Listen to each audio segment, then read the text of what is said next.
Terima kasih untuk Anda yang masih bergabung bersama kami di segmen ini. Kami akan mengajak Anda untuk menyimak informasi emiten pilihan yang berhasil dirangkum oleh tim redaksi kami. Di sepanjang perdagangan hari ini, banyak pemberitaan terkait dengan perbankan, terutama PT Bank Bukopin atau dengan kondisi saham BPKP yang rencana reisunya sudah disetujui oleh OJK, di mana Bank Kokmin, bank asal Korea Selatan, ini diproyeksikan akan memperoleh dana atau pemegang saham paling besar nantinya kalau proses ini berjalan dengan baik.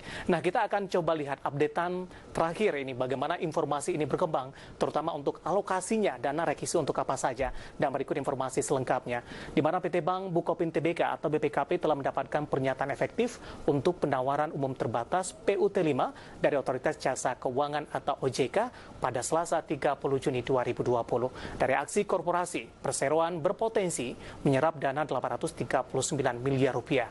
Nah, untuk apa saja alokasi dana yang didapat dari aksi korporasi ini? Mari kita simak tayangan berikut ini.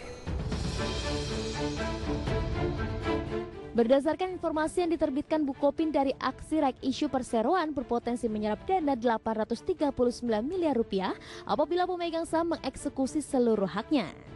Dana yang didapat dari aksi korporasi ini rencananya digunakan untuk pengembangan bisnis sesuai dengan rencana bisnis bank yang telah disampaikan kepada OJK.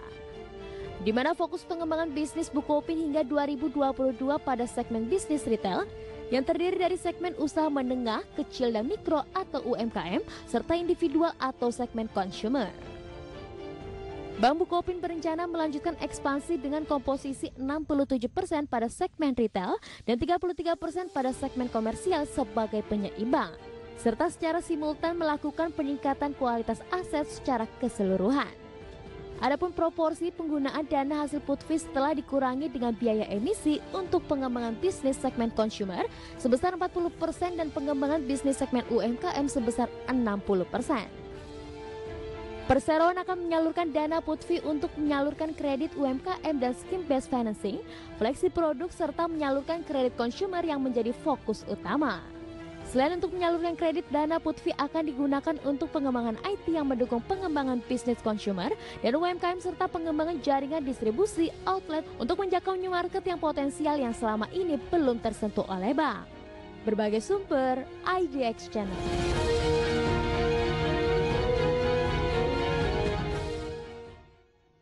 Dari informasi fundamental, kami akan mengajak Anda untuk melihat bagaimana pergerakan intraday tradingnya untuk saham Bank Bukopin di sepanjang perdagangan hari ini dan nanti juga di sepanjang tahun 2020. Langsung saja kita ke grafis yang pertama, intraday tradingnya untuk BPKP di sepanjang perdagangan hari ini. Data yang berhasil dirangkum oleh tim redaksi kami, kita akan coba lihat bersama-sama. Di mana pada pembukaan sesi pertama pada pagi tadi, BPKP dibuka di level 186, kemudian pada pukul 10 pagi, BPKP masih bergerak flat di level 186.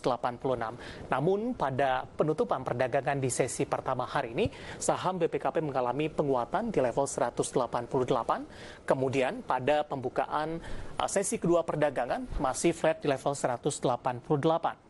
Sementara kami informasikan pada penutupan perdagangan di sesi kedua hari ini, saham BPKP ditutup di level 186, meskipun posisinya ini lebih rendah jika dibandingkan dengan posisi pembukaan di sesi kedua, namun BPKP ditutup di zona hijau dengan mengalami penguatan di 0,54%. Dari intraday tradingnya, pemirsa, berikutnya kami akan mengajak Anda untuk melihat bagaimana pergerakan saham BPKP di sepanjang tahun 2020, data yang berhasil dirangkum oleh tim redaksi kami. Kita akan coba lihat bersama-sama.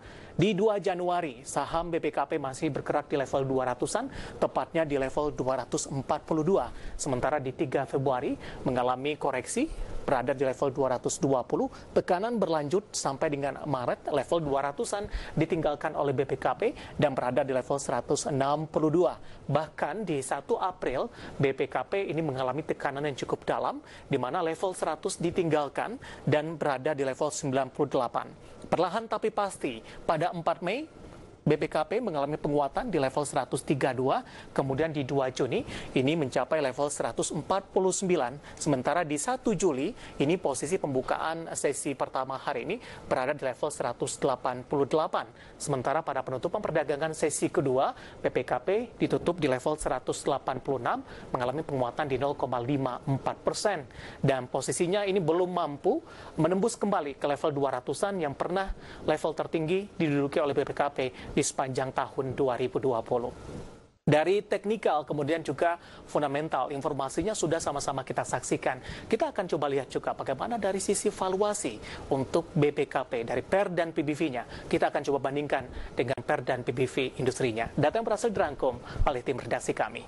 Ya, posisi PER dari BPKP ada di 10,56 kali pemirsa, sementara untuk PBV-nya ada di 0,26 kali, kisaran di 0,26 kali dan 10,56 kali per PBV dari BPKP. Kita akan coba bandingkan dari PER dan PBV dari industrinya. Untuk industri, PER-nya ada di 19,5 kali, di kisaran 19,5 kali. Kalau kita bandingkan dengan PER BPKP, ini kisarannya masih jauh lebih rendah. Begitu juga dengan PBV-nya, ini di 0,26 kali, industrinya hanya di 2,3 kali PER dan PBV dari BPKP. Cukup kompleks. Ini informasi yang kami sampaikan untuk BPKP dan semoga bisa menjadi salah satu referensi untuk Anda. Dan lagi-lagi keputusan investasi tetap ada di tangan para investor dan trader pasar modal Indonesia.